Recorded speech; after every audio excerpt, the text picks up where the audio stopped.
বহুদিন পর আবার এসেছি ভাবাদিঘিতে। এখন আছি ভাবাদিঘির প্রাইমারি স্কুলের ঠিক পাশে রাস্তাতে। এটা উত্তর পাড়ের রাস্তা। এই রাস্তার পাশে কতটা ভাবাদিঘির এরিয়া সেটা দেখাবো, এবং অবশ্যই আজকে কিছু যুক্তিপূর্ণ প্রশ্ন করব সুকুমার দাকে, এবং সুকুমার দাও কিছু কথাবার্তা বলবেন আপনাদের উদ্দেশ্যে। টোটালটা কিন্তু ভিডিও দেখাবো, একটা কিন্তু অন্যরকম ভিডিও হতে চলেছে আজকের ভিডিও। এখন আছে ভাবাদিঘির রাস্তাতে, আমি দেখাবো রাস্তা থেকে নেমে জমির কতটা পর্যন্ত ভাবাদিঘির এরিয়া, সেটা আপনাদের প্রথমে হচ্ছে দেখাবো। আপনারা নানা ভিডিওতে জানতে চেয়েছিলেন যে ভাবাদিঘির এরিয়া কতটা।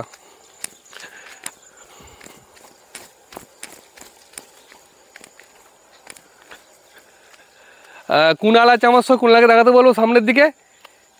এই জমির গা পর্যন্ত হচ্ছে ভাবাদিঘির এরিয়া, এবং সুকুমার দাকে এই জায়গায় দাঁড়িয়ে আমি একটা প্রশ্ন করব যে ভাবাদিঘির এরিয়াটা কতটা। এই যে দিঘির পার, মানে যেখান থেকে জমি স্টার্টিং এখান পর্যন্ত ভাবাদিঘির এরিয়া। হ্যাঁ, মানে হচ্ছে দিঘির উত্তর দিক। এই উত্তর দিকের একদম এই জমির গা পর্যন্ত হচ্ছে ভাবাদিঘি, আর পশ্চিম দিকে আছে খালের গা পর্যন্ত ভাবাদিঘি, আর পূব দিকে জমি, আর দক্ষিণ দিকে যে রাস্তা আছে ঢালাই রাস্তা গ্রামে ঢোকার, সে রাস্তার দক্ষিণ সাইড পর্যন্ত ভাবাদিঘির এরিয়া। দিঘির এরিয়া কতটা? দিঘি মানে সরকারিভাবে এটা 17.48 একর, মানে অর্থাৎ ওই 52 বিঘার মতো। আর সামনে বলছেন কত দূর দিকের এরিয়া? সামনে ওই যে ওখানে যে খাল, ভাবাদিঘি থেকে যে খালটা, আর এখান থেকে এই মাছ থেকে দেখতে পাচ্ছেন প্রাকৃতিকভাবে উৎপত্তি। এই খালের গা থেকে একদম দিঘি স্টার্টিং। খালের গা থেকে দিঘি স্টার্টিং। এটা পুরোটা দিঘি? পুরো দিঘি টোটাল। এটা হচ্ছে দেখাতে পারবো, এটা পুরোটা দিঘি। হ্যাঁ, টোটাল এটা হচ্ছে একটা ভাবাদিঘি বিরাট এরিয়া, 52 বিঘে এরিয়া, এবং সরকারিভাবে এটা মানে রেকর্ডে আছে 17.48 থেকে। আমার ভিডিও থেকে এবং ইউটিউব থেকে কিছু প্রশ্ন এবং বেশ কিছু মানুষের কিছু প্রশ্ন নিয়ে সুকুমার থেকে অবশ্যই প্রশ্ন করবো। এর জন্য দিঘির পাড়ে যাব এবং দিঘির পাড় থেকে সরাসরি প্রশ্ন করব, এবং সুকুমারদের কিছু প্রশ্ন আছে। অন্য সব অনেক ভিডিও দেখেছেন, কিন্তু এই ভিডিও পুরোপুরি অন্যরকম, তাই পুরো ভিডিও কিন্তু মন দিয়ে দেখুন। আছি ভাবাদিঘির পাড়ে, এবং ভাবাদিঘির গ্রামের কিছু মানুষজনকে পেয়েছি। বিভিন্ন সময় বিভিন্নভাবে ভাবাদিঘি সবসময় কিন্তু খবরের শিরোনামে। আপনারা জানেন তারকেশ্বর বিষ্ণুপুর রেল লাইনে কাজ চলছে জোর কদমে, কামার পর্যন্ত, এদিকে হচ্ছে গোঘাট পর্যন্ত কাজ চলছে। তারপরেও কিছুটা কাজ হয়েছে, কিন্তু এই ভাবাদিঘিতে এসে রেল লাইন থমকে গিয়েছে। বহুদিন পর কিছু প্রশ্ন নিয়ে সুকুমারদার কাছে এসেছে, এবং সুকুমারদাও কিছু প্রশ্ন করবে আমার যারা ভিউয়ার্স তথা সমস্ত মানুষের উদ্দেশ্যে, এবং আপনারা কমেন্টের মাধ্যমে উত্তর দেবেন আশা রাখছি। এবং সুকুমারদাকে আমি কিছু প্রশ্ন করব, আপনাদেরই প্রশ্ন, সেটা আমি করছি। এবং এই ভিডিওর যে বক্তব্য, যিনি উত্তরকারী তার সম্পূর্ণ বক্তব্য, নিজের বক্তব্য, শুধুমাত্র আমি আপনাদের হয়ে প্রশ্নগুলো করছি। প্রথম প্রশ্ন সুকুমারদাকে প্রথম বলি। প্রথম প্রশ্ন, ভাবাদিঘির লেটেস্ট আপডেট কি? লেটেস্ট আপডেট কি বলবো, এটা বিভিন্ন সমাজ মাধ্যমে বা সংবাদ মাধ্যমেতে আমরা দেখতে পাচ্ছি যে ভাবাদিঘি নিয়ে বিরাট চর্চিত হচ্ছে, এবং ভাবাদিঘির মানুষকে নানা রকমভাবে এক প্রকার কিছু মানুষ আছে তার সোশ্যাল মিডিয়ার মাধ্যমে ভাবাদিঘির মানুষকে দোষারোপ করছে যে ভাবাদিঘির মানুষের জন্য রেল লাইনটা হচ্ছে না। কিন্তু আমি সেই সব মানুষদের উদ্দেশ্যে বা সেই সব সোশ্যাল মিডিয়ায় যারা পরিচালনা করে তাদের উদ্দেশ্যে আমরা এটা বলবো, কিছু মানুষ আছে যারা ব্যক্তিগতভাবে আমাদের নামে আক্রমণও করছে। আমরা এটা চাইবো যে দেখুন, আমরা এটা কারুর বিরোধিতা বা কারুর মানে সরকারের বিরোধিতা আমরা করতে আসিনি। আমরা শুধুমাত্র আমাদের এই সম্পত্তিটাকে রক্ষার্থে আমরা মানে আন্দোলন বলতে সাংবিধানিক পদ্ধতিতে যেটা আমাদের করণীয় আছে, আমরা আইনের দ্বারস্থ হয়েছি। আমাদের কাছে না আছে কোনো গুলি, না আছে কোনো বন্দুক। হ্যাঁ, আমরা বন্দুক নিয়ে এখানে কোনো আন্দোলন করতে আসিনি। গণতান্ত্রিক পদ্ধতিতে আমাদের যেটা করণীয় আমরা সেটাই করেছি এবং করে যাচ্ছি। হ্যাঁ, আমাদের উপর এখানে কোনো দোষারোপ নেই। এই সম্পূর্ণ কাজ থমকে আছে আইনের হাতুড়িতে, আইনের বলেতে আজকে কাজ থমকে আছে। এখানে গ্রামবাসীদের কোনো ভূমিকা নেই। গ্রামবাসীরা শুধু সেটা আপনাদের মাধ্যমে বিভিন্ন সমাজের মানুষকে বারবার বলছে, এবং ভাবাদিঘির মানুষের যে আইনের দ্বারস্থ হয়ে যা কাগজপত্র মুভ করার সেগুলো করছে। আমার প্রথম প্রশ্ন সুকুমারদাকে, রেলের ভাবাদিঘির যে জায়গাটা প্রয়োজন তার অংশীদারদের কিছুজন তাদের প্রাপ্য টাকা নিয়ে রেলকে জায়গা দিয়ে দিয়েছে, তারা আপনাদের আন্দোলনে নেই কেন? তারা কি দিঘিকে ভালোবাসে না? যে মানে আপনাদের যে ভিউয়ার্সরা এই প্রশ্নটা করেছে, ওনারা হয়তো জানে না যে টোটাল ভাবাদিঘির সম্পত্তিটার মানে শরিকানা মালিক হচ্ছে 268 জন। 268 জনের মধ্যে সরকারি তথ্য অনুযায়ী 191 জন টাকা নিয়েছে, 77 জন টাকা নেয়নি। এই টাকা নেওয়ার বিষয়টা হচ্ছে 2008 সালে গোঘাট রেল লাইনের কাজ মাটি পড়ার আগে ভাবাদিঘিতে আরামবাগ স্টেশনে যখন কাজ ট্রেন চালু হবে এরকম পরিস্থিতি, সেই সময় ভাবাদিঘিতে বিভিন্ন এই জমির জন্য নোটিশ ধরাতে শুরু করে। তখন ভাবাদিঘিতে একটা সার্ভে হয়েছিল বা ইস্টার্ন রেলের মার্কিং করা ছিল, এই স্কুলের পিছন দিয়ে রেল লাইন যাবে, সেখানে ইস্টার্ন রেলওয়ের পিলার এবং মার্কিং করা গাছ কিছু কেমন ছিল। সেই দেখে গ্রামের মানুষ দেখে 268 জনের মধ্যে 2 জন 1 জন এরকম করে করে সব নোটিশ দিতে শুরু করেছিল গোটা গ্রামবাসীদেরকে। তখন গ্রামের মানুষদেরকে বলা হয়েছিল যে এটা দিঘির উত্তর সাইডে যাবে, সেক্ষেত্রে তো আপনাদের কোনো আপত্তি থাকার কথা নয়। সেই জন্য গ্রামের মানুষরা কিছু কেমন টাকা নিয়েছিল। যখন পরবর্তী ক্ষেত্রে 2010 সালে বা আগে মানে ওই 9 শেষের দিকে যখন জানতে পারে যে না দিঘির পাড় দিয়ে নয়, পুরোপুরি দিঘির মাঝ দিয়ে যাচ্ছে, তখন গ্রামের মানুষরা কিন্তু টাকা নেওয়া থেকে পুরো দূরত্ব বজায় করে এবং এটার বিরোধিতা করতে শুরু করে। 268 জনের মধ্যে 191 জন টাকা নিয়েছে, 77 জন টাকা নেয়নি। তা সত্ত্বেও হঠাৎ করে আমরা এই 2024 সালে জুলাই মাসে আমরা দেখতে পেলাম আমাদের সম্পত্তি থেকে টোটাল 3.05 একর ল্যান্ড ভারত সরকার ইস্টার্ন রেলওয়ের নামে গোঘাট BLRO 1 সেটা রেলকে হস্তান্তর করে দিয়েছে। সে তার পরবর্তী ক্ষেত্রে আমরা বিভিন্ন সোশ্যাল মিডিয়া তো আপনারাও হয়তো দেখে থাকবেন, আমরা লিখিত আকারে BLROর কাছে দরবার করেছিলাম যে এই দাবি নিয়ে যে আপনারা 268 জনের মধ্যে 191 জনের টাকা নিয়েছে, তার সত্ত্বেও আপনি টোটাল হোল সম্পত্তি থেকে সমস্ত যারা অংশীদাররা এখন 77 জন টাকা দেয়নি তাদেরও সম্পত্তি আপনি কেটে কোন আইনের বলেতে আপনি রেলকে দিলেন? ভারতবর্ষে এরকম কোথায় আইন আছে যে তার জমির মালিকদেরকে তাদের প্রাপ্য অধিকার বা তাদেরকে না জানিয়ে রাতের অন্ধকারে রাতারাতি সে সম্পত্তিটা মানে রেলের নামে হস্তান্তর করে দেওয়া হলো?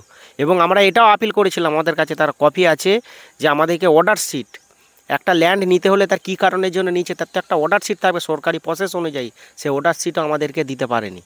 আপনারা বলুন যে আপনাদেরই যদি সম্পত্তি হয়, সেখানে সরকার যদি একটা রোড বানানোর জন্য বা কোনো একটা নির্মাণের জন্য যদি আপনার সম্পত্তিটার প্রয়োজন হয়, সেক্ষেত্রে আপনাদেরকে অফিসিয়ালি জানাবে না?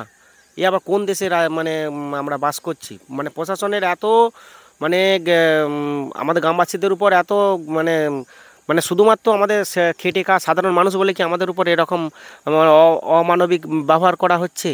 আপনি ভেবে দেখুন, আমার সম্পত্তি আমার কাছ থেকে নিয়ে নেওয়া হচ্ছে, আমাকে জানাচ্ছে না, এবং আমার কেন নেওয়া হলো সেইটা যে লিখিত অর্ডার শিট, সেই অর্ডার শিটটা পর্যন্ত গ্রামবাসীদেরকে দেওয়া হচ্ছে না। এর জন্য আমরা BLROর বিরুদ্ধে আমরা আইনি ব্যবস্থা নিচ্ছি। দ্বিতীয় প্রশ্ন, ভিডিওগুলো বড় হয়ে গেছে, নবাসন সম্ভবত রেলের কাজ শুরু হতে আপনারা গিয়ে কাজ থামিয়ে এসেছেন, বলছেন এখনও ফয়সালা হয়নি, কাজ করা যাবে না, কিন্তু সেই জায়গাতে এসে এবং গাছ লাগিয়ে যাচ্ছে বিভিন্ন সংগঠন, এটা কী রকম ব্যাপার? একজনের প্রশ্ন। গ্রামবাসীদের সম্পত্তিতে গ্রামের মানুষ গাছ লাগাবে, গাছ লাগানো নিয়ে কোনো আইনি নিষেধাজ্ঞা আছে বলে আমাদের জানা নেই। যদি জানা থাকে সেটা আপনারা অবশ্যই জানাবেন। এটা কি দিঘির লড়াই না আপনাদের একটা ইগো বা মান সম্মান লড়াই হয়ে আছে? শুধুমাত্র সেই 18 একর ওয়াটার বডিকে একে রক্ষা করারই হচ্ছে আমাদের মূল উদ্দেশ্য। এখানে কোনো রকম ইগো কিছু নেই। ইগো যদি থাকে সেটা হচ্ছে প্রশাসনিক কর্তাদের, প্রশাসনিক রাজ্য প্রশাসন ও কেন্দ্রীয় প্রশাসনের, বড় বড় যারা আমাদের গোঘাট তথা হুগলি জেলা পরিচালনা করছে সেই আধিকারিকদের যদি ইগো বলতে চান, সেই ইগোটা সেই আধিকারিকদের, গ্রামবাসীদের কাছে কোনো ইগো নেই। যদি ইগো থাকতো তাহলে আজ মানে গত 2 মাসে তাহলে 40-50টা চিঠি গ্রামবাসীরা তাদের কাছে দিত না এবং তাদের কাছে বারবার তাদের অফিসে দরবার করতো না। যদি ইগো নিয়ে থাকতো তাহলে আইনে বিচারাধীন বিচার নিয়ে বসে থাকতাম আমরা তাহলে আধিকারিকদের কাছে যাবো কেন? ইগো যদি থাকে সেটা হচ্ছে আধিকারিকদের মধ্যে আছে। পরে প্রশ্ন, আপনারা বিভিন্ন সময় দাবি করেছেন যে রেললাইন রুট পাল্টানো হয়েছে, এ সম্পর্কে কি বলবেন? এটা কি গুজব না সত্যি কথা? শুনুন, একটা জায়গা চিহ্নিতকরণ হয়েছে, সেই চিহ্নিতকরণ রয়ে গেল একদিকে, আর বর্তমানে অন্য একদিকে কাজ হচ্ছে। এটা দেখে সাধারণ মানুষের মানে যে একদম মূর্খ মানুষও সেটা একদম পরিষ্কার বলবে যে এটা অ্যালাইনমেন্ট চেঞ্জ করা হয়েছে। পরে প্রশ্ন, ভাবাদিঘির ইতিহাসটা একটু বলুন, যদি জানেন যে এই দিঘি কাদের ছিল, কিভাবে আপনারা ফেলেন সমস্তটা। আমরা পূর্বপুরুষদের মুখ থেকে এটাই শুনে আসছি যে টোটাল এটা মানে কিভাবে এসছে সেটা হয়তো আমি বিস্তারিত বলতে পারবো না, কারণ যারা ছিল সে সব ব্যক্তিরা আর নেই। তো আমরা যতটুকু জানি যে সম্পত্তিটা টোটালটাই আমাদের একদম পৈতৃক সম্পত্তি। হ্যাঁ, এখানে কোনো রকম রাজরাজা বা এরকম কোনো কাহিনী আমাদের জানা নেই। একজন প্রশ্ন করছে, আচ্ছা লাইন যদি ঘুরিয়ে চাষের জমির ওপর দিয়ে যেত, সেইগুলোও তো আপনাদের মতো গরিব মানুষের জমি, যেখানে তারা ফসল ফলায়, তাদের জমি দিয়ে গেলেও তো তাদের ক্ষতি হতো, সেই ব্যাপারে আপনাদের কি মত? জমি আর জলাশয় কি এক হলো? এ প্রশ্ন যে করে তাকে আপনি প্রশ্ন করবেন, জলাশয় আর জমি কি এক হলো? জলাশয় রক্ষা বলছি করা ক্ষতিটা সবার তো ক্ষতি। ক্ষতি হবে। রেল লাইন এত দূর ডাঙা দিয়ে আসলে কোনো প্রশ্ন তাহলে গাছ কাটা, পরিবেশ রক্ষা করা, এই যে বিশ্ব উন্নয়নের যুগেতে এগুলো রক্ষা করা তার প্রত্যেকের একটা দায়বদ্ধতা আছে, সেটা আমরা করছি। একটা বার্নিকা জলাশয়কে ধ্বংস করে যদি প্রকৃতি হত্যা করতে চাই, আমরা কি পাথরের মতো বসে থাকবো? এটা উচিত নয়। আর রেল রুট চেঞ্জ করেছে, এটা আপনারা কোর্টে প্রমাণ করতে পারছেন না কেন? একদিন প্রশ্ন করেছে। কোর্টে বিচারাধীন আছে। ভারতবর্ষের বিচার ব্যবস্থা যেমন সেরকমভাবেই তো বিচার হবে। আমাদের কথায় তো যে স্যার কি মহামান্য আদালত 5 দিনের মধ্যে বিচার করে দিন, এরকম তো হয় না। ভারতবর্ষের লক্ষ লক্ষ কেসের চাপ কোর্টেতে, সেটা বিচারাধীন প্রক্রিয়ার বিষয়ে আমাদের অতটা হস্তক্ষেপ না করাটাই উচিত। আদালতের মতো বিচার করবে, এই বিষয়ে আমাদের আর বেশি কিছু বলা উচিত হবে না। আরে প্রশ্ন করেছেন আপনারা দিঘির কয়েকজন কিছু বাইরের সংগঠনের লোক বাদে পুরো লোকাল এরিয়া তো আপনাদের বিপক্ষে, আপনার লড়াই কতটা কঠিন হচ্ছে? লোকাল এরিয়া আমাদের পক্ষে রইলো কি না রইলো সেটা তো বড় কথা নয়। আদালত দেখবে সম্পত্তিটা কার। সম্পত্তিটা তো পাশাপাশি লোকের নয়, টোটাল গ্রামবাসীদের সম্পত্তি। তারা সেখানে সম্পত্তিটা রক্ষার্থে আইনের দ্বারস্থ হয়েছে। আইন মানে সাধারণ পাবলিকের কথায় তো জাজমেন্ট দেবে না। আইনের প্রমাণ হয় মানে এভিডেন্সের উপর, মানে তথ্য বা প্রমাণের উপর নির্ভর করে। সেখানে গ্রামবাসীদের কাছে নিশ্চয়ই কিছু কংক্রিট তথ্য আছে, তার জন্য আদালত সেই কেসটার উপর ইনজাংশন দিয়েছিল এবং সেটা বিচার চলছে এবং রেলের কাছে আজ থমকে আছে। কামারপুকুর জয়রামবাটি রেল হলে উন্নতি হবে এলাকার। আপনারা কখনো মনে হয়েছে যে আপনারা কোথাও ভুল করছেন? দিঘিটা বুঝিয়ে গেলেই যে উন্নয়ন হবে আর পাশ দিয়ে গেলে যে উন্নয়ন হবে না, আমার মনে হয় এটা মানে আজগুবি প্রশ্ন। আপনারা কি এর ভালো প্রশ্ন, আপনাকে নতুন করে আলোচনায় বসতেছে রেল বা প্রশাসনকে কোনো আবেদন জানিয়েছেন? দীর্ঘ 3 মাস ধরে আমরা বিভিন্ন প্রশাসনিক মহলেতে লিখিত আকারে দিয়েছি এবং আমরা ব্যক্তিগতভাবে অফিসেও গেছি। আমাদের সাথে কথা বলা তো কোন দূরের কথা, মানে অসভ্য আচরণ করা হয়েছে আমাদের সাথে। কোনো মানে তারা আমাদের সাথে কথাই বলতে চাইছে না। সেটা কি কারণে সেটা আধিকারিকরা বোঝে। ওই যে ইগোর গল্প বলছিলাম না, ইগো যদি থেকে থাকে সেটা হচ্ছে প্রশাসনিক আধিকারিকদের। আমাদের সাধারণ খেটে খাওয়া মানুষদের বা এই সম্প্রদায়ের মানুষদের মধ্যে ইগো নেই। থাকলে আমরা প্রশাসনের দরবার করতাম না। জমি রেলের নামে বর্তমানে, এরপর কি আপনাদের কোনো নমনীয় হওয়ার আশা আছে? কোনো রকম নেই। ওই জমি আমরা মনে করি আইনিভাবে, যেমন বেআইনিভাবে সরকার আমাদের কাছ থেকে নিয়েছে, আমাদেরকে আইনিভাবে আমাদের কাছে সেই সম্পত্তি, আমাদের জমি আমাদেরকে ফিরিয়ে দিতে হবে। আমাদের আইনের প্রতি পূর্ণ আস্থা আছে। আমরা যে কথাবার্তা বলছি, আমাদের কাছে যে তথ্য আছে সেটা প্রশাসনের কাছে সেই সব তথ্য নেই। সেই জন্যই আমরা এটা আশাবাদী, এই সম্পত্তি আমরা আবার পুনরায় ফেরত পাবো। রেল লাইনের দুদিকে কাজ চলছে দেখতে পাচ্ছেন, দুদিকের কাজ মানে যেমনভাবে ছিল তেমনভাবেই হচ্ছে, এইখানটা বাকি আছে। এরপর মানে আপনার বক্তব্য কি, যে কিভাবে করলে রেল লাইনটাও হবে আপনারাও বাঁচবে? সেটা তো রেলের বড় বড় যারা ইঞ্জিনিয়ারিং ডিপার্টমেন্ট আছে, মানে তারা এখনকার টেকনোলজির যুগে কিভাবে রেল লাইন নিয়ে যেতে হয় সেটা আশা করি, মানে ভারত সরকারের এখন যা স্ট্রাকচার, সেই স্ট্রাকচারেতে বা অত্যাধুনিক বিজ্ঞানের যুগেতে আমার মনে হয় না এটা বিস্তারিতভাবে ব্যাখ্যা করার প্রয়োজন আছে। সদিচ্ছার অভাব আছে। সদিচ্ছা থাকলে এই রেল লাইন এতদিন কমপ্লিট হয়ে যেত। সেতু করে কি করতে দেবেন? যদি বলে সেতু করে দেবো, এরপর বীজ করে সেতু করে কখনোই নয়। কেন, কারণটা কি? কারণ পরিবেশের দিক থেকে অনেক কিছু বাধা আছে। স্থগিত জলেতে ব্রিজ হলে সেক্ষেত্রে নানা রকম পরিবেশগত দিক থাকে, যেগুলো জলাশয়ের প্রতি ক্ষতি হতে পারে। কিছু মানুষজন বলছে একটা দিঘির জন্য লক্ষ লক্ষ কোটি কোটি মানুষের অনেক ক্ষতি হবে রেল লাইন না হলে। এই দিকটা কেমন দেখছেন আপনি? এই আজকের খবর আমি দেখলাম যে ভারতবর্ষ তথা বিশ্বের মানে যতগুলো দেশ আছে সমস্ত দেশ সম্ভবত আফ্রিকার কোনো দেশেতে, ক্যালিফোর্নিয়া বা এরকম একটা কোনো দেশেতে, আমি দেশটার নাম বলছি না বা আমার ঠিক এই মুহূর্তে স্মরণে আসছে না, সেখানে একটা মানে বিশ্ব উষ্ণায়ন বা জলবায়ু পরিবর্তন নিয়ে একটা বৈঠক হয়েছে। সেখানে ভারতবর্ষ একটা গুরুত্বপূর্ণ ভূমিকা পালন করেছে এবং জলাভূমি, বনভূমি এসব রক্ষার জন্য বিভিন্ন আইন আনছে। গত 2023 সালে একটা ভারত সরকার সেন্সাস করিয়েছিল, যেটা আপনাদেরও জেনে রাখা দরকার। সেটা হচ্ছে 2021 সালে স্টার্ট হয়েছিল, 2023 সালে সেই সেন্সাসের রিপোর্ট জমা পড়েছিল। সেই সেন্সাসটা হয়েছিল ভারতবর্ষের কোথায় জলভূমি বা পুকুর জলাশয় আছে সেটা সেন্সাস। আপনাদের মাধ্যমে আমি আপামর আপনার জনগণকে আমি এটা জানাতে চাই যে ভাবাদিঘিতেও যে কটা পুকুর আছে সেটাও সেন্সাস হয়েছিল, ভাবাদিঘিটাও একটা সেন্সাস পুকুর। তাহলে ভারতবর্ষের জলশক্তি মন্ত্রণালয় এই সেন্সাসটা করিয়েছিল। জলশক্তি মন্ত্রণালয় যেখানে এখানে ভাবাদিঘিকে একটা জলাশয় বলে মান্যতা দিচ্ছে, সেক্ষেত্রে গোঘাট প্রশাসন তথা রাজ্য সরকার কিভাবে এটা জলাশয়কে ডাঙাভূমি রূপে রেলকে হস্তান্তর করতে পারে। আগে রেল বা রাজ্য সরকারের এইটা আপনার মাধ্যমে আমার জনতার কাছে, প্রশাসনের কাছে আমার প্রশ্ন যে এটা জলাভূমি না স্থলভূমি? জলভূমি রক্ষা করার ভারতবর্ষে আইন আছে, রক্ষা করার বিভিন্ন দিক আছে, কিন্তু জলাভূমিটাকে রক্ষা করার জন্য ভারত সরকার সেন্সাস করিয়েছে। সেই সেন্সাসের রিপোর্ট থাকা সত্ত্বেও সেইটাকে রেলের নামে হস্তান্তর করে দেওয়া হলো। সুকুমার দা ভিডিওর মানে প্রথমেই আমাকে বলেছে যে আমি কিছু প্রশ্ন করব আমার যারা ভিউয়ার্স আছে বা এলাকার মানুষ আছে বিভিন্ন জায়গা থেকে। সেই প্রশ্নগুলো কি কি সুকুমার দা? সমস্ত বক্তব্য সুকুমার দার নিজের, এই সম্বন্ধে চ্যানেল কর্তৃপক্ষ দায়ী নয়, বারবার বলছি। আর প্রশ্নগুলোর উত্তর আপনারা কমেন্টে যাবেন, তার উপর ভিত্তি করে আবার একটা ভিডিও নিয়ে সুকুমার দাকে নিয়ে করব।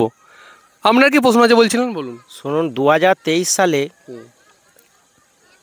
ওয়েস্ট বেঙ্গল আমরা চিঠি দিয়েছিলাম। সেই চিঠির পরিপ্রেক্ষিতে আমাদের দাবিটা বা এই দাবির গুরুত্বটা বুঝে গোঘাট 1 বিডিওকে ভাবাদিঘিতে এসে সরজমিনে তদন্ত করে দেখার নির্দেশ দিয়েছিল যে এইটা সত্যি জলাশয় বা জলাভূমি কিনা, বা এই ধরনের কোনো তদন্ত করে তার রিপোর্ট জমা দিতে বলেছিল। গোঘাট বিডিও আজ পর্যন্ত একবারও ভাবাদিঘিতে আসেনি এবং তদন্ত রিপোর্টও জমা দিয়েছে কিনা আমাদের জানা নেই। আমরা বিভিন্ন আকারে লিখিত আকারে তার কপি আমাদের কাছে আছে। সেই ওয়েস্ট বেঙ্গল পলিউশন কন্ট্রোল বোর্ডের কপি আমাদেরকে ফরওয়ার্ড করেছে, নাহলে আমরা জানবো কী করে? শুধু তাই নয়, আমরা এই পরিবেশ এনভায়রনমেন্ট ডিপার্টমেন্টের আন্ডারে যতগুলো অথরিটি আছে, তার ওয়েটল্যান্ড ডিপার্টমেন্ট অথরিটি, আপনার হচ্ছে central pollution control board, West Bengal pollution control board, আপনার হচ্ছে এনভায়রনমেন্ট মিনিস্ট্রি, আমরা বিভিন্ন ডিপার্টমেন্টে আমরা লিখিত আকারে দিয়েছি। এরা তো এখন আমাদের পক্ষে এসে দাঁড়িয়েছে, তার ডকুমেন্টস আছে আমাদের কাছে। প্রশ্নটা কি আমার প্রশ্ন হচ্ছে যে তাহলে বিডিওকে আপনারা প্রশ্ন করুন, বা কেনই বা বিডিও এখানে এসে ইনভেস্টিগেশন করছে না? দুধ কা দুধ আর পানি কা পানি তখনই হয়ে যাবে যে ভাবাদিঘির মানুষেরা যে দাবি করছিল সেই দাবিটা সত্য না মিথ্যা সেখানে প্রমাণিত হবে, 1 নম্বর। দ্বিতীয় নম্বর হচ্ছে আমাদের সম্পত্তি 2024 সালে জুলাই মাসে যখন রেলের নামে হস্তান্তর করে দেওয়া হয়েছে, আমার সাধারণ নাগরিক হিসাবে আমাদের যা করণীয়, এটা আমাদের এই নৈতিক অধিকার যে আমাদের সম্পত্তিটা কেন কেড়ে নেওয়া হয়েছে তার অর্ডার শিটটা অন্তত আমরা পাবো না।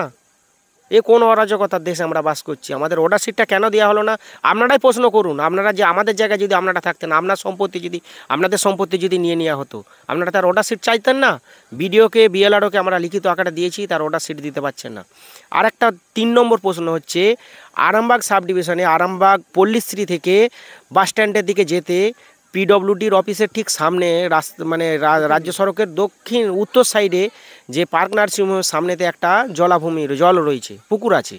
সেই পুকুরটাতে পিডব্লিউডির জায়গা, আরামবাগ পৌরসভা সেখানে কংক্রিটে নির্মাণ করে হকার্স কর্নার নির্মাণ করছিল 10 ফুট জলের উপর পিলার তুলে। সেক্ষেত্রে তৎকালীন এসডিও, আরামবাগ এসডিও সেটাকে বেআইনি বলে সে নির্মাণ কাজ বন্ধ করে দিয়েছে। তার পেপার কাটিং আমাদের কাছে পেপার আছে ডকুমেন্টস হিসাবে। তাহলে আরামবাগে যদি জলাশয় ভরাট করা সম্পূর্ণ বেআইনি হতে পারে, ভাবাদিঘির ক্ষেত্রে সেটা কি করে আইনি হলো? এই প্রশ্নটা আমি আপামর জনসাধারণের কাছে রাখতে চাই। 4 নম্বর প্রশ্ন, আমাদের হুগলি ডিস্ট্রিক্টের প্রশাসনিক প্রধান হিসাবে ডিএম ম্যাডাম যে আমাদের সম্পত্তিটা আমাদেরকে না জানিয়ে আমাদের 77 জন টাকা পয়সা নেয়নি, তা সত্ত্বেও জোরপূর্বক আমাদের সম্পত্তিটা আমাদের কাছ থেকে নিয়ে রেলকে হস্তান্তর করেছে সেখানে নির্মাণ কাজের জন্য। তাহলে আমাদের ভাবাদিঘির হচ্ছে 99% লোক শিডিউল কাজ, সেখানে সবারই 2 কাটা 1 কাটা করে ভিটে না আছে সব বড় বাড়ি। তাহলে আমরা ডিএম ম্যাডামের কাছে আমরা যদি আপিল করি যে আমাদের বাস্তু সে পরিমাণে নেই, আমরা এই টোটাল 18 একর জলাশয়কে ভরাট করে আমরাও যদি নির্মাণ করতে চাই, বাড়ি বা ঘর বানাতে চাই বা কোনো নির্মাণ করতে চাই, সেক্ষেত্রে কি আমাদেরকেও পারমিশন দেবেন ডিএম ম্যাডাম? এটা আপনাদের মাধ্যমে আমি আপামর জনসাধারণের কাছে ভিডিওর মাধ্যমে এই টোটাল জনসাধারণের কাছে প্রশ্ন করতে চাই যে রেল যদি এখানে এই জলাভূমির উপরে নির্মাণ করতে পারে, কংক্রিট নির্মাণ করতে পারে, তাহলে গ্রামবাসীদের ক্ষেত্রে কেন নয়? এই প্রশ্নগুলোর উত্তর নিশ্চয়ই আপনারা দেবেন এবং তার পরবর্তী ক্ষেত্রে আবার আপনাদের সাথে দেখা হবে। হ্যাঁ, কিছু বলুন। হ্যাঁ, আমি বলছিলাম আমরা সংবাদ মাধ্যমে যে 402 নম্বর যে দিঘিটি আছে এই নিয়ে বিতর্ক বা লড়াই চলছে। 402 নম্বর দিঘিটা বর্তমানে হাইকোর্টের আন্ডারে আছে, বিচার পর্ব চলছে। তাহলে সেইখানে যেখানে হাইকোর্টের আন্ডারে আছে, বিচার পর্ব চলছে, সেখানে কী করে এই মানে কী ওটাকে বলে বিএলআরও হস্তক্ষেপ করতে পারে কখনো? সুমন্ত বললেন সেটা পারবে না। তাহলে সবটাই হচ্ছে অন্ধকারে, সবটা হচ্ছে চালাকি করে, সবটা হচ্ছে বেআইনিভাবে। অথবা এটা হতে পারে না, সবটা চালাকি হচ্ছে আমাদেরকে না জানিয়ে, ওই চালাকিভাবে এগুলো করা হচ্ছে, আমাদেরকে মানুষকে ভাঁওতা দিচ্ছে। আমরা কোর্টে আছি, আইন নিয়ে আছি। ভারতবর্ষের কত নম্বর ধারায় সংবিধানে লেখা আছে জোড়াতে ভোট করা যায়? সেটা বিডিও হোক, এইচডিও হোক, ডিএম হোক, আরটিও হোক, বিএলআর হোক, আপনারা জিজ্ঞাসা করবেন, উত্তর আশা করি দিতে পারবে না। সমস্ত ভিডিওতে আমি সুকুমারদা কিছু প্রশ্ন করলাম, তার উত্তর সুকুমারদা নিজের মতো করে দিল, এবং সুকুমারদা লাস্টে কিছু প্রশ্ন জনগণকে এবং কিছু মানুষকে উদ্দেশ্য করে করলো এবং কিছু প্রশাসনের ব্যক্তি উদ্দেশ্য করে করলো। সমস্তটা ভিডিওতে আমি দেখানোর চেষ্টা করলাম। ভিডিওটা দেখবেন, যদি কোনো কমেন্ট থাকে, প্রশ্ন থাকে, অবশ্যই ভিডিওতে করবেন, এবং সুকুমারদা উত্তর যদি মনে করেন অবশ্যই দেবেন। আমি চাই রেল লাইন হোক, এনি কস্ট, যে কোনো মূল্যে। তাই রেল লাইনের প্রয়োজনে এবং ভাবাদিঘির বর্তমান আপডেট কী, সেই অ্যাঙ্গেল থেকে দাঁড়িয়ে আজকের ভিডিও করলাম। আজকে ভিডিওতে দেখানোর চেষ্টা করলাম ভাবাদিঘির বর্তমান আপডেট কি সুকুমার দাসদের কাছে। বহুদিন পর ভিডিও করলাম, এর জন্য আমি ক্ষমা প্রার্থী। পরবর্তী ভিডিও আবার কোনো জায়গা থেকে অবশ্যই করব। ততক্ষণ ভালো থাকবেন, সুস্থ থাকবেন।